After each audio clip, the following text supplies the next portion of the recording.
विश्वानि देव सवितरुर्दुरितानि परासु यद्भद्रं तन्नयासु। ॐ शं नो मित्रः शं वरुणः शं नो भवत्वर्यमा शं न इन्द्रो बृहस्पतिः शं नो विष्णुरुक्रमः। ॐ तेजोसि तेजोमयि देहि ओजोसि ओजोमयि देहि असदो मा सद्गमय तमसो मा ज्योतिर्गमय मृत्योर्मा मृत्युं गमय। ॐ पश्येम शरदाशतं शृण्येम शरदाशतं पश्येम शरदाशतं जीवेम शरदाशतं मदीनाः स्याम शरदाशतम्। ॐ वेद प्रेमियों सुधी श्रोताओं, संप्रति हम सब साक्षात परब्रह्म परमेश्वर की वाणी ऋग्वेद के प्रथम मंडल के 68वें सूक्त की व्याख्या में प्रवेश करने जा रहे हैं। यह सूक्त 10 मंत्रों वाला है। इस सूक्त के मंत्र द्विपदा विराट नामक छंद में निबद्ध हैं। मंत्र दृष्टा ऋषि हैं पराशर शाक्य और देवता हैं अग्नि। शीर्षक है अग्नि की शक्ति द्वारा ही ब्रह्मांड की व्यवस्था व्यवस्थित है और दिव्य शक्तियों में उन्हीं के कारण तेज स्थापित है। तो बात बहुत हद तक सत्य है और थोड़ी मंत्र की प्रकृति होती है कि जिस देवता की स्तुति होती है उसी को सर्वस्व माना जाता है। तो इस बात को भी ध्यान रखें। तो अब सर्वप्रथम मंत्र का पाठ हो जाए। ओम क्षीणन्नुप स्याद्दिवं भरण्युः स्थातुश्च रथमक्तुं व्युणोत् पर्यदेशामेको विश्वेशां भुवद्देवो देवानां महित्वा। तो यज्ञ विज्ञान के विषय में थोड़ा परिचय कर लें, क्योंकि यज्ञ ही पर वैदिक धर्म विशेष रूप से आधारित है और यज्ञ का एक वैज्ञानिक महत्व है और यज्ञ से अग्निदेव का बड़ा संबंध है। अग्नि में औषधीय द्रव्य और अन्न घृतादि के साथ आहूत किया जाता है। उससे जो धूम निकलता है वह आकाश में फैल करके पर्यावरण शोधन करता है, विषाणुओं का विनाश करता है और एक स्वास्थ्यप्रद वातावरण बनाता है। तन और मन दोनों स्वस्थ रहते हैं। इसलिए यज्ञ विज्ञान के कारण अग्नि का व्यावहारिक महत्व है। तो अब शब्दार्थ से परिचित हो लें और देवता के स्वरूप को, उनकी भौतिक और आध्यात्मिक दोनों शक्तियों को ध्यान में रख करके हम आगे बढ़ेंगे तो मंत्र का आशय स्पष्ट होता जाएगा। अन्यथा भाषा शैली की कठिनता के कारण कभी कभी मंत्र एक पहेली समझ पड़ता है। तो इसीलिए हम कभी कभी रुक कर थोड़ा और अधिक व्याख्यायित करते हैं। और आप सब भी सुधी सज्जन हैं, विद्वान हैं, उसको समझते रहेंगे, विचार करते रहेंगे। अब शब्दार्थ से परिचय प्राप्त कर लें। भुरण्यु, भुरण्यु कहते हैं हवि धारण करके उसके औषधीय गुणों द्वारा प्राणिमात्र का भरण पोषण करने वाले अग्निदेव।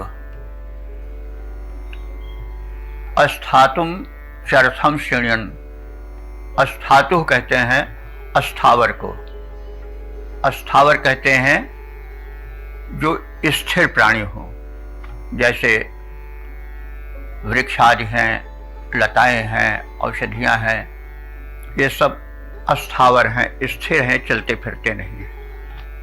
तो हमारे यहाँ प्राणियों की दो कोटियाँ की गई हैं, एक अस्थावर और एक जंगम। तो अग्नि दोनों का कल्याण करते हैं। वे अस्थातु माने अस्थावर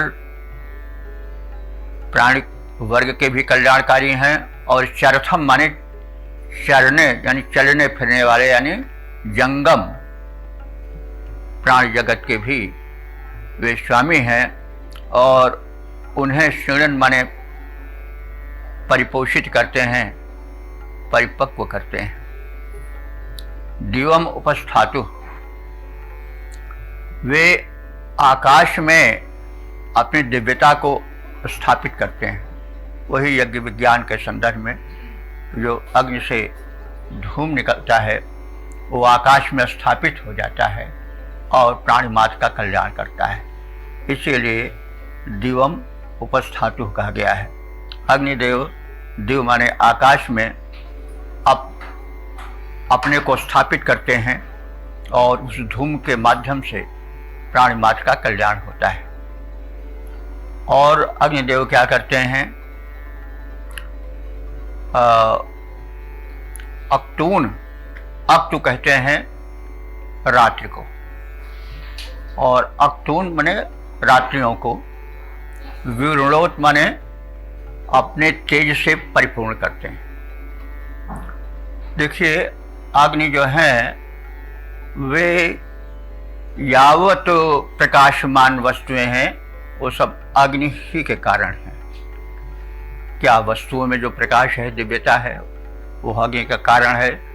सूर्य भी अग्नि का एक विशाल पिंड है, और असंख्य जो ग्रह नक्षत्र हैं वो सब भी अग्नि से ही प्रकाशित हैं। तो अग्नि का यानी भिन्न भिन्न तारामंडलों का, सूर्यों का जो प्रकाश है वो सब अग्नि ही के कारण है, और उसका परावर्तित रूप जो है वो रात्रि के अंधकार को प्रकाश में कुछ बदलता रहता है। घनघोर अंधकार में भी तारों के कारण, जिनमें कि अग्नि का ही एक रूप प्रकाशित है, वो कुछ प्रकाशित सा उजाला फेंकता सा प्रतीत होता है, और काली रात्रि में भी कुछ दिखाई पड़ता है। तो इस तरह से जो अग्निदेव हैं वो अक्तून रात्रियों को भी प्रकाशित करते हैं। और एशाम विश्वेशाम देवा नाम, और एशाम माने इन अग्नि के द्वारा ये सभी, विश्वेशाम माने संपूर्ण देवमंडल जो हैं वे महित्वा माने महिमा को प्राप्त करते हैं। अग्नि के कारण ही देव में शक्तियाँ आती हैं। देव आप जानते हैं कौन है, जो प्रकृति के उपकरण हैं, ऋषियों ने उन्हीं को देव माना है। जल भी आप जिसको कहते हैं वे भी देवता हैं, पर्जन्य मेघमंडल वो भी देवता हैं, पवन वो भी देवता हैं। तो इन देवताओं को दिव्यता अग्नि ही तो देते हैं। यानी जब पर्यावरण शोधित होता है तो इन प्रकृति के उपकरणों में जिनको कि देव ऋषियों ने माना है उनमें दिव्यता आती है। तो इस कारण से कहा गया है कि एशाम विश्वेशाम देवानाम, इन सभी देवों में देवत्व लाने वाले, दिव्यता लाने वाले अग्निदेव ही हैं। और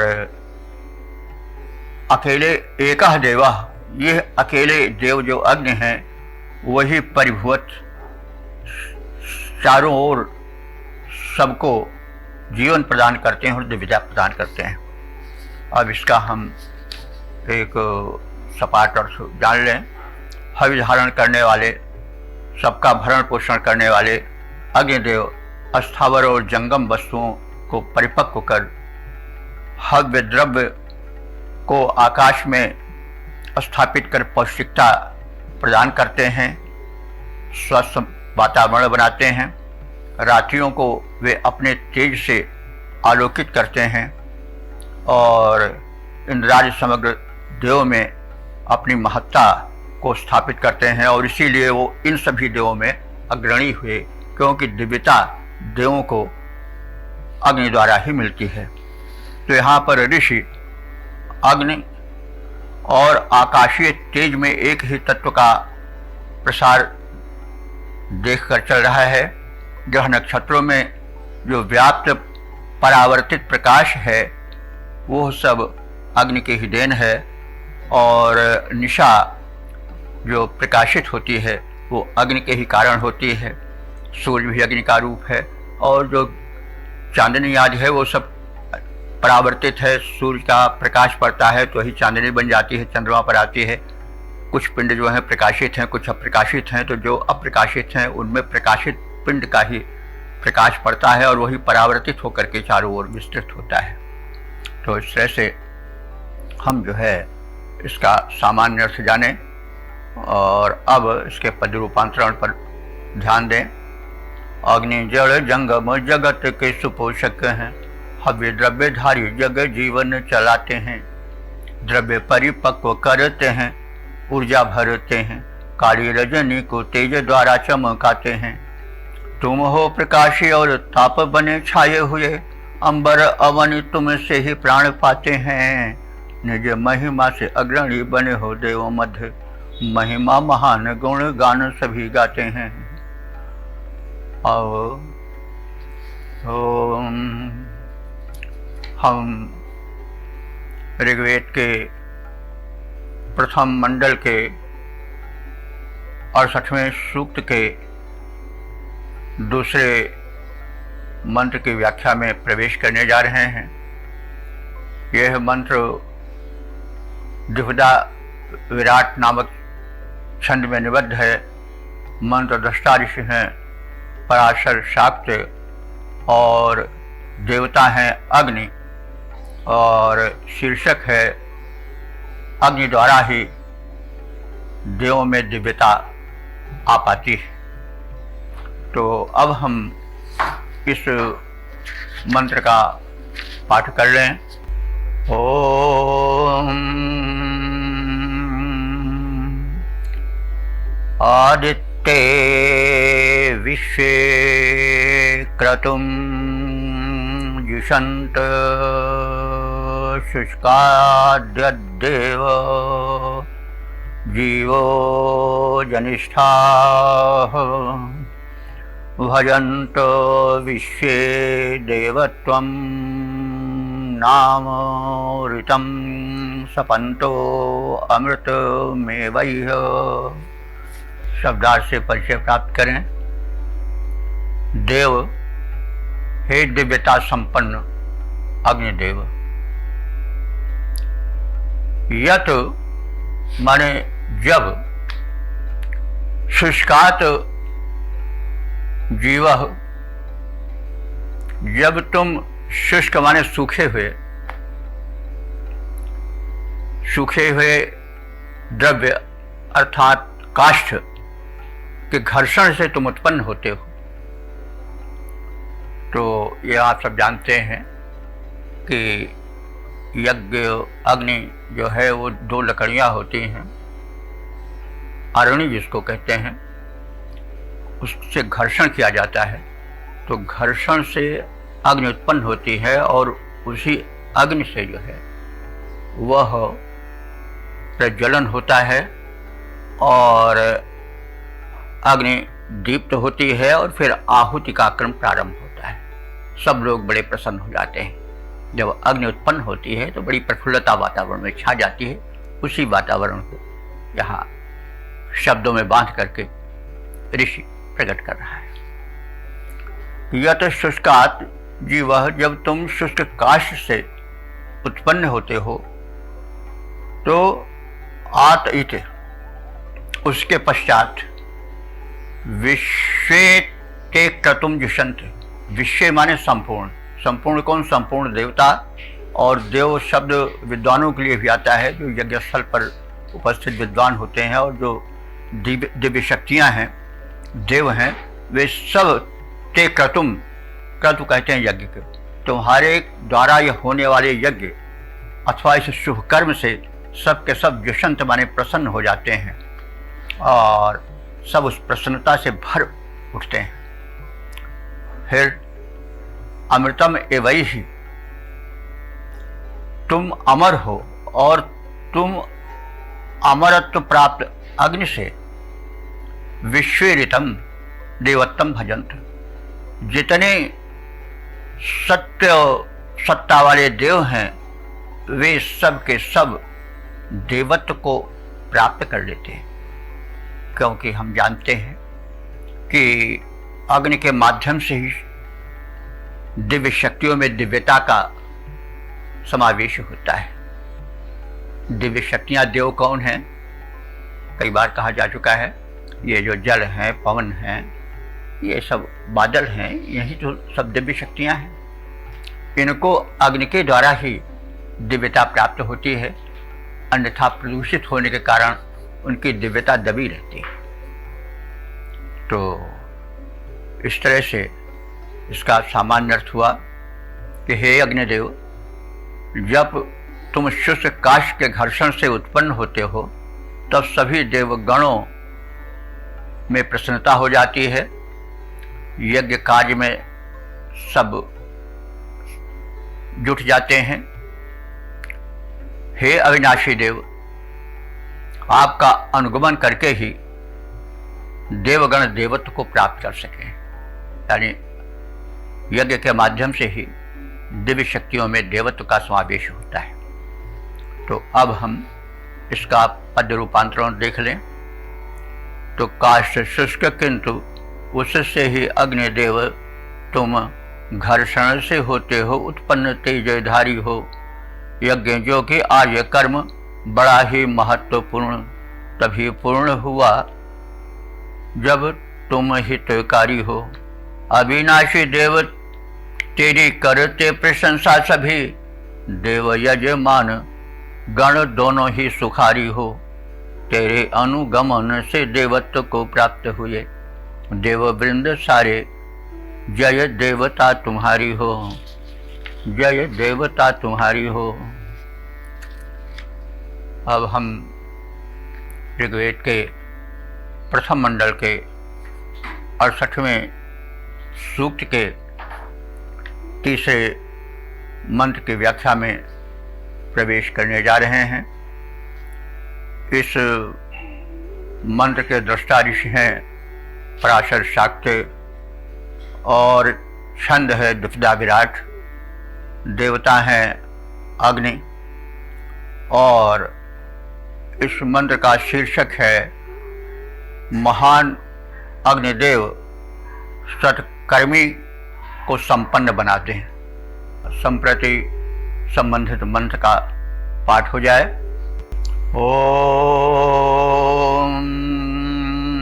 ऋतस्य प्रेषा ऋतस्य धीतिर्विश्वायुर्विश्वे अपांसि चक्रुः यस्तुभ्यं दाशाद्यो वाते शिक्षा तस्मै चिकित्वान् रयिं दयस्व।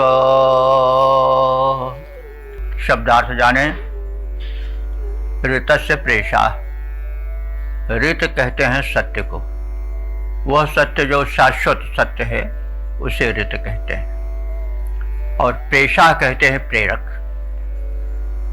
तो सार्वभौम सत्य के प्रेरक हे अग्निदेव, तुम सार्वभौम सत्य के लिए प्रेरणा भरने वाले हो। तुम्हारी ही प्रेरणा से शाश्वत सृष्टि संबंधी व्यवस्था का ज्ञान हो पाता है। और तुम जो हो ऋतस्य धीति, ऋत माने सत्य, सत्य कौन? जो सार्वभौम सत्य है, उसके धीति माने रक्षक हो, धारण करता हो। एक व्यवस्था है, वही रीत है। रीत अगर स्थिर न रहे तो सब डगमगा जाएगा। जैसे एक व्यवस्था है कि विद्युत का संचरण कुछ द्रव्यों में होता है, जैसे लोह में बड़ी जल्दी हो जाता है, जल में बड़ी जल्दी हो जाता है, कुछ द्रव्यों में नहीं होता, काष्ठ आदि में, प्लास्टिक आदि में। एक व्यवस्था है, वही रीत है। अगर वो व्यवस्था खंडित हो जाए तब कैसे काम चलेगा? तब लकड़ी में, सूखी लकड़ी में बिजली आ जाएगी और लोहे में नहीं आवेगी, सारी व्यवस्था चौपट हो जाएगी, आगे कोई काम ही नहीं बढ़ पाएगा। तो रीत है और रीत की रक्षा भी आवश्यक है। तो अग्निदेव जो है रीत के प्रेरक हैं, उस व्यवस्था को बढ़ाते हैं और साथ ही साथ उसकी रक्षा भी करते हैं, जो बड़ा आवश्यक है। तो हे अग्निदेव, तुम सार्वभौम सत्य के रक्षक हो, प्रेरक हो और विश्व आयु, तुम संपूर्ण आयु को दिलाने वाले हो। और विश्व अपांश चक्रु, विश्व माने संपूर्ण, अपांश कहते हैं यज्ञ कर्म को, श्रेष्ठ यज्ञ कर्म। अब शब्द जरा वेद के प्रचलित तो है नहीं, अपांश माने यज्ञ कर्म कम जान पड़ता है, लेकिन वास्तव में इसका जो शब्दार्थगत और जो निरुक्तगत अर्थ है वह है वह यज्ञ कर्म। अपांश बहुवचन है। तुम संपूर्ण शुभ यज्ञ कर्मों के चक्रु माने करने वाले हो, प्रदान करने वाले हो, शक्ति देने वाले हो कर्म करने की। तो इसी कारण से सब लोग यज्ञ कर पाते हैं, तुम प्रेरणा भरते हो। तुभ्यम यह दाशात, तुभ्यम माने तुम्हारे लिए, यह माने जो यजमान, जो सत्कर्मी, दाशात, देखिए दाश शब्द है, दाश बड़ा शाह है, तालवी है ना, इसलिए दाश का दाने अर्थ में प्रयोग हो रहा है। और अगर दास कर दिया जाए तो दास माने तो गुलाम होता है, तो दाश है, दाश दाने के अर्थ में दा, ये तालवी है। तो तुभ्यम यह दाशात, तुमको जो हव्यदाता, हव्य प्रदान करता है, यह वाते शिक्षात, जो तुम्हारी शिक्षा, तुम्हारे प्रदत्त उपदेशों का पालन करता है। हे अग्निदेव, तस्मै चिकित्वान, तस्मै माने उसके लिए, चिकित्वान माने ज्ञानी के लिए, जो तुम्हारे द्वारा प्रदत्त उपदेशों का पालन करता है, शिक्षाओं का पालन करता है, वो ज्ञानी है। और ऐसे ज्ञानी व्यक्ति के लिए आप कृपया रयिम दयस्व, रय कहते हैं समृद्धि को, धन संपदा आदि को, तो उसको आप विविध प्रकार के धन और संपदाएं, दयस्व माने दो, प्रदान करो। तो इस प्रकार से संक्षिप्त शब्दार्थ हो गया। अब हम भावार्थ से परिचित हो लें। अग्नि देवता सत्य के प्रेरक हैं, सत्य के रक्षक हैं, यह सबको आयु प्रदान करने वाले हैं, आयु प्रदान करते हैं, यह सब कई बार व्याख्यायित हो चुका है। अग्नि शरीर में ऊर्जा और आयु दोनों का वर्धन करने वाला है, ये सब हम जानते हैं। हे अग्निदेव, सब तुम्हारे लिए ही यज्ञ कर्म करते हैं, यानी तुम्हें ही आश्रय बना करके शुभ कर्म या ज्ञान में संलग्न होते हैं। जो आपके इस महत्ता को जानता है वो ज्ञानी है और वो इसलिए हव्यदान करता है, शुभ कर्म में संलग्न होता है। तो ऐसे ज्ञानी को हे अग्निदेव आप धन धान्य से संपन्न करो, यह आपसे प्रार्थना है। अब इसके पश्चात हम इसका छंदोबद्ध रूप देख लें। प्रेरक परम सत्य के हैं अग्निदेव दिव्य, प्रेरक परम सत्य के हैं अग्निदेव दिव्य, सत्य को सुरक्षा करते सदा प्रदान है। जग के समस्त प्राणियों को आयु दान देते, अग्नि के निमित्त सारे कर्म के विधान हैं। तुम हो महान अग्नि देवता प्रधान, तुम्हें हव्य दान देता तथ्य जो कि यह जान है। उसे धन दान करो, वैभव प्रदान करो। और कौन जगत में तुम सा महान है, और कौन जगत में तुम सा महान है। अब हम ऋग्वेद के प्रथम मंडल के 68वें सूक्त के चौथे मंत्र की व्याख्या में प्रवेश करेंगे। यह मंत्र द्विपदा विराट नामक छंद में निबद्ध है। मंत्र दृष्टा ऋषि पराशर शाक्य हैं और देवता अग्नि हैं, तथा इस मंत्र का शीर्षक है अग्नि वीर्य बनकर संतानोत्पत्ति में सहायक होते हैं। संप्रति संबंधित मंत्र का पाठ हो जाए। ओम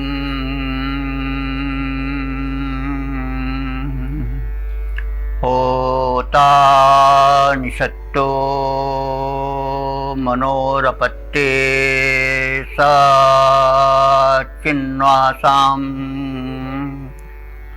पतिरैणाम्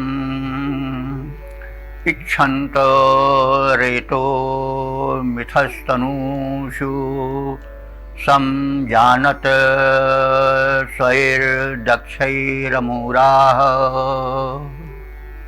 शब्दार्थ से परिचय प्राप्त करें। हे अग्निदेव, मनोहपत्ते, मनु को आप जानते हैं आदि पुरुष, यानी मनु से ही सृष्टि चली है। तो मनु का षष्ठी वचन है मनो, और अपत्य कहते हैं संतान को। तो मनोह, मनु की संतान कौन है? मनुष्य। मानव शब्द मनु से ही बना है। हम लोग मानव इसलिए हैं कि हमारे आदि पुरुष मनु हैं। तो हे अग्निदेव, मनोहपत्ते, जो मनु की संतान यानी मानव है, मनुष्य हैं, उनके तुम होता हो। होता माने उनके हेतु देवों को आवाहन करने वाले हो, दिव्य शक्तियों को बुलाने वाले हो, इसलिए तुम्हारा बड़ा महत्व है। और सह चेतनो असाम रैणाम, सह माने वह, तुम अग्निदेव। प्रजा आसाम शब्द है। आसाम माने प्रजा, प्रजा माने संतान। तो हे अग्निदेव, तुम ही आसाम माने संतानों के या प्रजाओं के, रैणाम और धनों के पति माने स्वामी हो। हे अग्निदेव, तुम ही प्रजाओं के, संतानों के और धनों के, गोधन, वाजधन आदि जितने धन हैं उन सब के स्वामी हो, एकमात्र अधिकारी हो। तनुष मिथा हरिता इच्छन्ता, शरीरों में, उनके शरीरों में जो रेत है, रेत कहते हैं वीर्य को, शुक्र को, वो तुम्हारे ही द्वारा बनाया जाता है और तुम्हारे ही कारण से मनुष्यों में सहवास की इच्छा होती है। तो यह कैसे? ये तो हम सब जानते हैं कि जो चयापचय होता है, मेटाबॉलिज्म होता है शरीर में, वो अग्नि के कारण ही होता है। अन्न है, पचता है, रस बनता है, रस पच करके रक्त बनता है, रक्त पच करके मांस, मांस से अश्व, फिर मज्जा, फिर शुक्र, वीर्य, जिससे संतानोत्पत्ति होती है, वो बनता है। तो ये जो चयापचय है, यह अग्नि द्वारा ही होता है। तो हम सब जानते हैं। तो इस प्रकार से अग्नि की महत्ता का वर्णन करता हुआ ऋषि कह रहा है कि जो यह संतान परंपरा है, जो यह जन्म और सृजन की परंपरा है, उस परंपरा को चलाने वाले शुक्र की स्थापना और सहवास की इच्छा को उत्पन्न करने वाले तुम ही हो। तुम्हारी उष्णता से ये सब कुछ संभव हो पाता है। और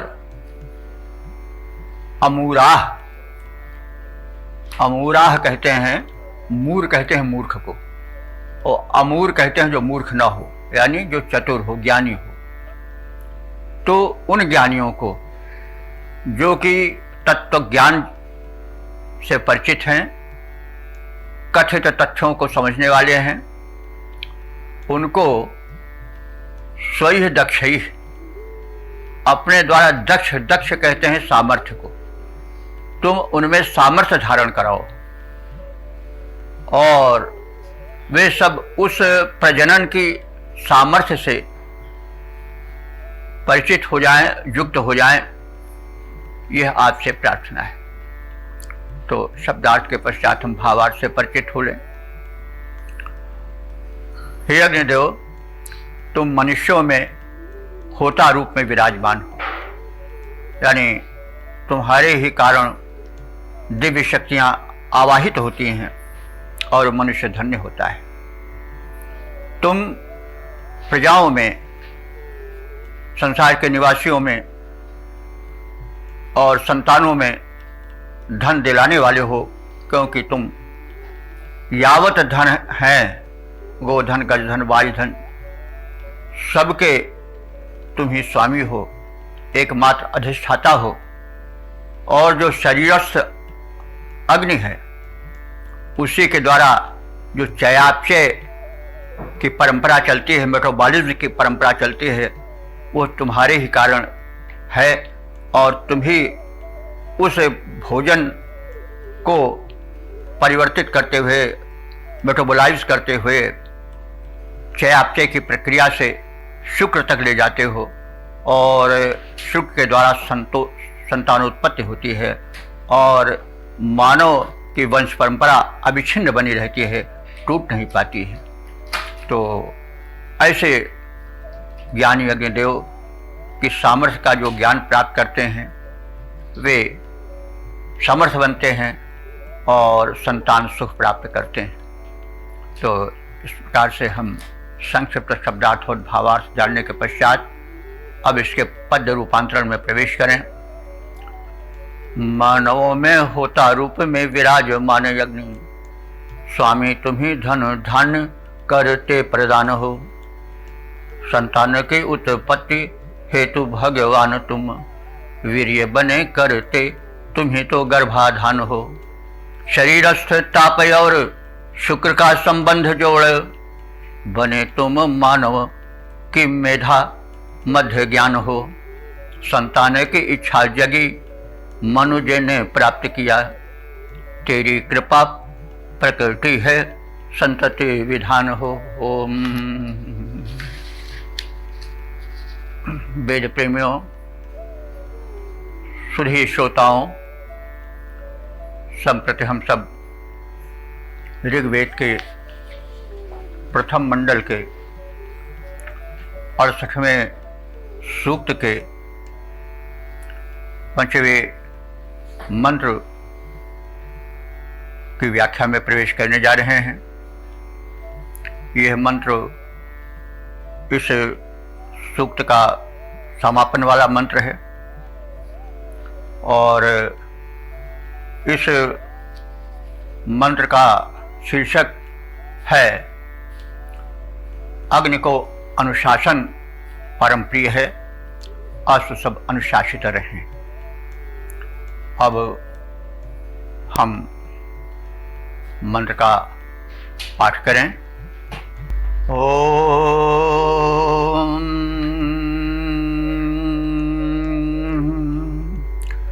पितुर्न पुत्राः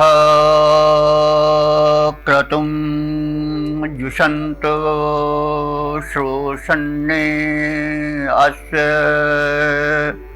शासं तुरासः विराय औणो दुरः पुरक्षुः पिपेश नाकम् अश्रुभिर्दमूनाः। अब शब्दार्थ से परिचय प्राप्त कर लें। भागवती सृष्टि में अनुशासनहीनता अक्षम्य है, तो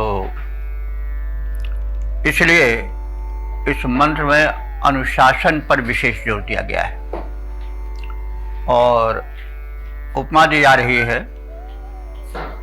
कि पितुः न पुत्राः।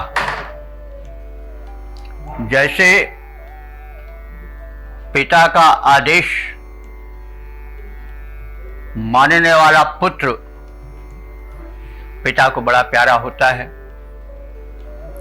वैसे जो सृष्टि की रीति की व्यवस्था है, शाश्वती सार्वभौम सृष्टि संचालन की व्यवस्था है, उसको मानने वाला, उसका पालन करने वाला अग्नि भगवान को परम प्रिय होता है। और ये अस्य शासम, ये माने जो लोग, अस्य माने इन अग्निदेव के, शासम माने अनुशासन का पालन करते हैं, वे लोग शोषण तुरासः क्रतुम जुषन्त। शोषम माने उस शुभ वार्ता को सुनकर ही शीघ्र ही, तुरासः माने त्वरित, शीघ्र ही पुरक्षु रायम, पुरक्षु कहते हैं व्यापक मात्रा में, पुरु व्यापक मात्रा में, रायम माने समृद्धियां, धन ऐश्वर्य को प्राप्त कर लेते हैं। और दुरह, दुरह कहते हैं द्वार को, दुरह माने द्वार, द्वार ही से डोर शब्द बना है अंग्रेजी का। तो जो लोग सृष्टि के निर्धारित अनुशासन का पालन करते हैं वो अग्नि देवता के परम प्रिय बन जाते हैं और अग्नि देवता उनके लिए धन के द्वार अवरोध माने खोल देते हैं। रायः दुरः भी अवरोध, उनके लिए वे धन के द्वार खोल देते हैं।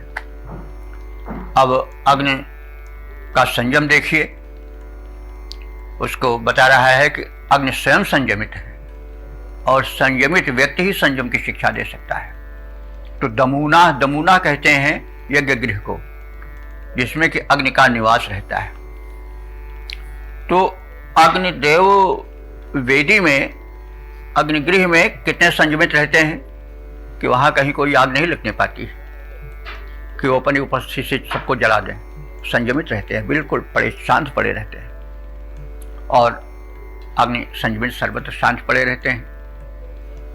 यद्यपि अग्नि हर जगह है, जल में भी है, काष्ठ में भी है, लेकिन वे संयमित रहते हैं। जब उनको बुलाया जाता है किसी माध्यम से तब वे प्रकट होते हैं, वे अनुशासित रहते हैं।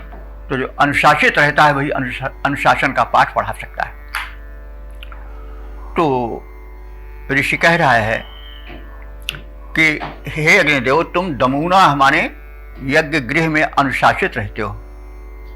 और अश्रभी, अश्रभी कहते हैं जो है वो हो तारों को, नक्षत्रों को। अब ये सब अप्रचलित शब्द हैं, ये लौकिक संस्कृत में नहीं सुनाई पड़ते हैं, लेकिन वैदिक संस्कृत में है। तो अश्री भी माने नक्षत्रों द्वारा, तृतीय वचन है।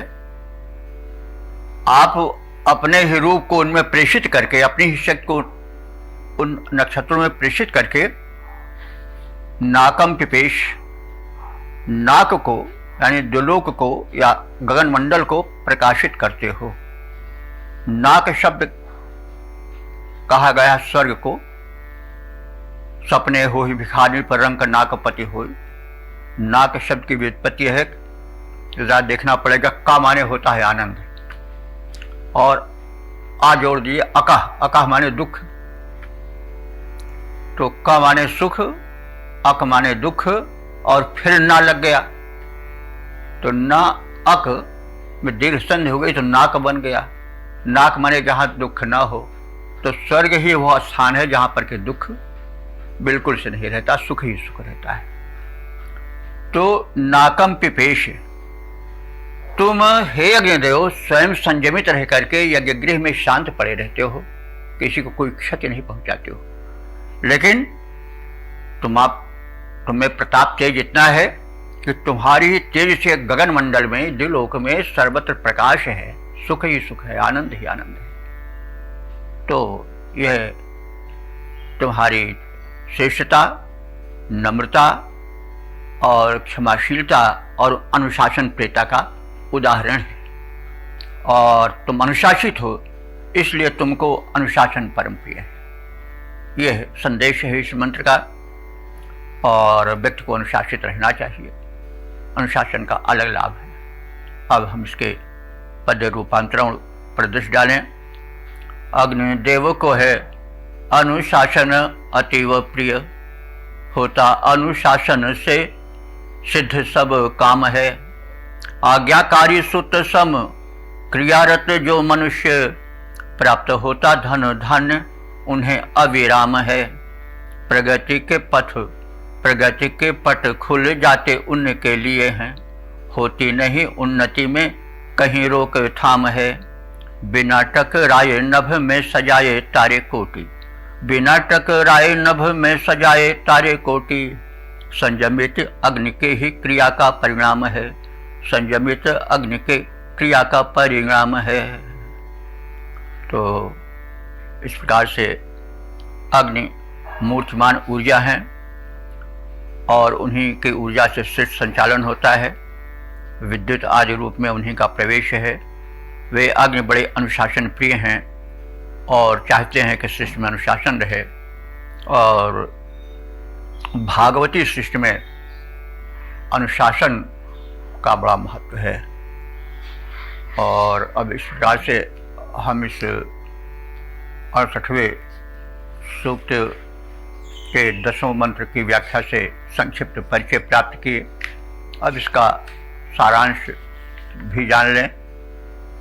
इस प्रथम मंडल के 68वें सूक्त में कुल 10 मंत्र हैं जो व्याख्यायित हो चुके हैं। अब तक व्याख्यायित समस्त मंत्रों की संख्या 785 हो चुकी है। इस 68वें सूक्त के ऋषि हैं पराशर शाक्य, छंद है द्विपदा विराट, और देवता हैं अग्नि। और अग्नि के प्रारूप से हम पूर्व परिचित हो चुके हैं। अब मंत्रानुसार उसके सार को जान लें। प्रथम मंत्र में देवों में अग्नि सर्वश्रेष्ठ हैं, उनके तेज से त्रिलोक में तेज विद्यमान है, इसका कथन है। दूसरे मंत्र में अग्नि द्वारा ही देवों में दिव्यता आ पाती है, यह कथन है। तीसरे मंत्र में महान अग्निदेव सत्कर्मों को करने वाले यजमानों को धन प्रदान करें, इस तथ्य का उद्घाटन है। और चौथे मंत्र में अग्नि ही वीर्य बनाकर शरीर में संतानोत्पादन की क्षमता प्रदान करते हैं। और पांचवें मंत्र का कथन है कि अनुशासन में रहना चाहिए, क्योंकि अग्निदेव को अनुशासन अतीव प्रिय है। यह सूक्त जो है वो द्विपदा विराट छंद में निबद्ध है। आप सब जानते हैं। तो इसमें 2 पद हैं, 2 चरण हैं और दोनों चरणों को संयुक्त करके एक मंत्र का रूप दिया गया है।